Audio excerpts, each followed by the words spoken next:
Assalamualaikum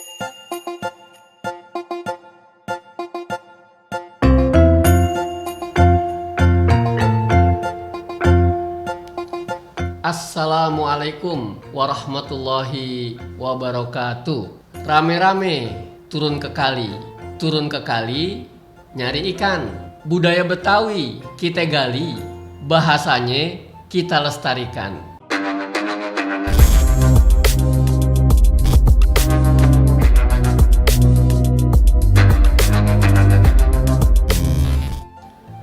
Jumpa lagi kita dalam acara Nyaba Bahasa Betawi, dan kali ini kita akan berbincang-bincang mengenai budaya dan bahasa.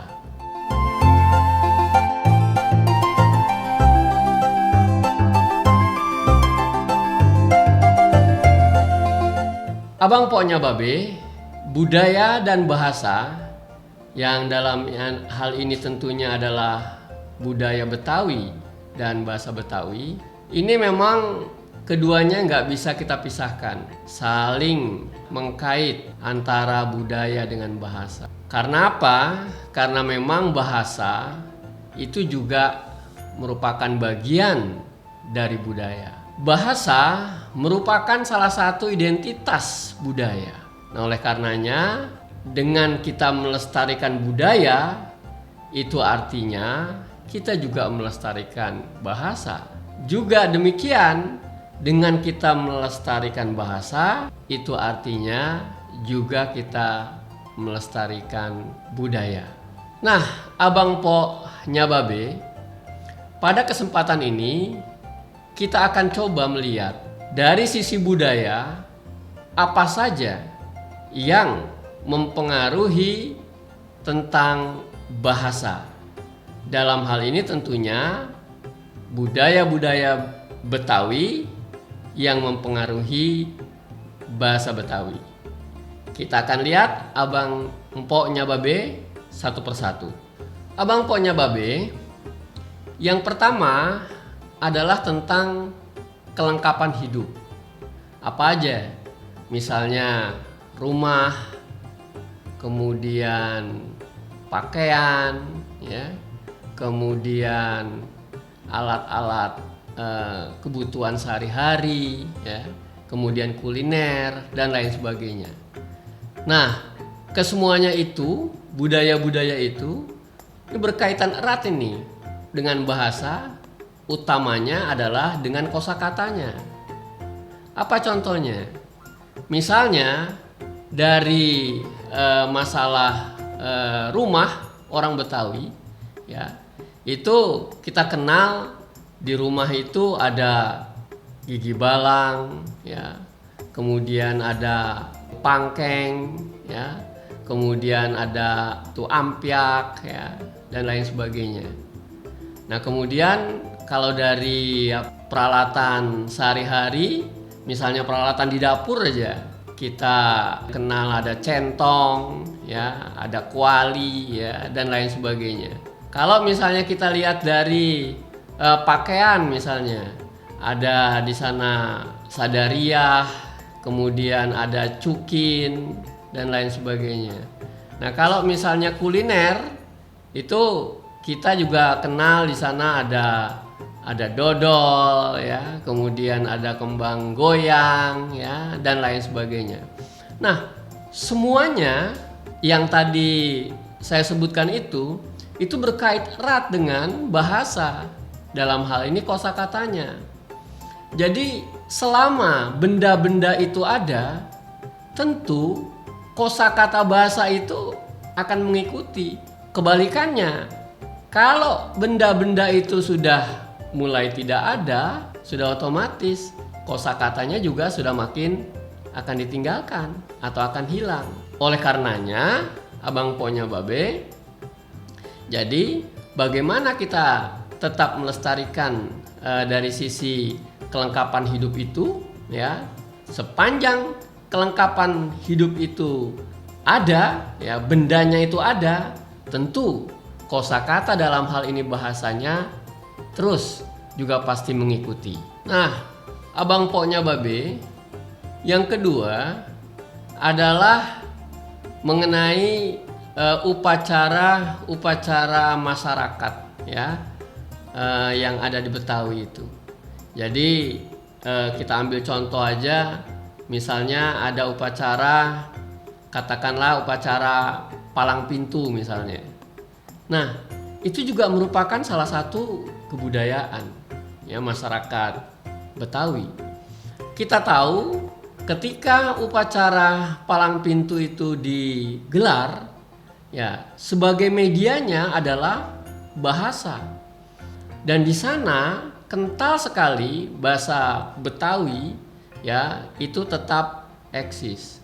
Ada pantun-pantunnya ya, kemudian bahasanya yang masih sangat kental ya, bahasa Betawinya, baik logatnya maupun kosakatanya dan lain sebagainya.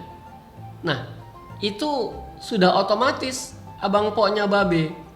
Jadi sepanjang kita melestarikan upacara-upacara masyarakat Betawi seperti katakanlah tadi palang pintu, maka tentu bahasa Betawi pun di sana akan terus ya bisa bertahan ya, karena dia akan mengikuti, karena memang sarana atau media acara tersebut adalah bahasa, yang dalam hal ini adalah bahasa Betawi. Nah, abang poknya babe ya, yang lainnya adalah misalnya kesenian ya, salah satu juga merupakan bagian dari budaya Betawi ya, yaitu kesenian-kesenian Betawi. Kita mulai aja misalnya dari bentuk cerita lisan ya. Cerita lisan itu misalnya kalau dulu itu kita ada mengenal Sohibul Hikayat misalnya gitu ya. Ini juga cerita lisan orang Betawi. Itu sama, medianya juga adalah bahasa. Nah, bahasa yang digunakan di sana adalah bahasa Betawi. Demikian juga kesenian lain, misalnya ada lenong ya. Kalau dari sisi musiknya ada gambang kromong ya, dan lain sebagainya. Jadi kesenian-kesenian Betawi ini yang tentunya sebagai medianya adalah bahasa, dalam hal ini adalah bahasa Betawi, ini juga mesti dipertahankan. Jadi artinya kalau kita mempertahankan atau melestarikan ya kesenian-kesenian yang seperti tadi, maka otomatis bahasanya juga akan terpelihara. Ya tadi contoh misalnya gambang kromong. Gambang kromong itu kan ketika dia bernyanyi ya, atau melakukan ya lantunan lagunya menggunakan bahasa Betawi. Demikian juga ketika pertunjukan lenong misalnya, dia berdialog ya, dialognya juga menggunakan bahasa Betawi. Jadi artinya ya, kalau kita terus ya menghidupkan kesenian-kesenian Betawi tersebut, maka bahasanya juga akan ikut. Nah, abang poknya babe, jadi itu tadi contoh-contoh ya budaya masyarakat Betawi yang ditopang oleh bahasa. Nah, jadi sekali lagi abang poknya babe, kalau semua tadi itu kita lestarikan ya, budaya-budaya seperti yang tadi itu kita lestarikan, maka ya bahasanya pun akan ikut terjaga. Karena apa tadi? Bahwa budaya-budaya yang dimediasi ya, atau yang diwadahi oleh bahasa itu akan mengikuti. Ya, dengan kata lain, dengan kita melestarikan budaya Betawi, maka berarti kita juga sudah melestarikan ya bahasa Betawi. Nah, oleh karenanya abang poknya babe, ya mari terus ya kita lestarikan budaya kita ya, budaya masyarakat Betawi, sehingga tentu nanti bahasa Betawi juga akan ikut ya bisa dipertahankan. Nah, abang poknya babe, nah, jangan lupa habis nonton video ini, colok dah tanda langganannya. Habis itu colok juga tanda sukanya. Nah terus abang poknya babe kirim deh ke abang poknya babe yang lain. Sehingga dengan demikian maka makin tersiar ya tentang budaya dan bahasa Betawi. Wassalamualaikum warahmatullahi wabarakatuh.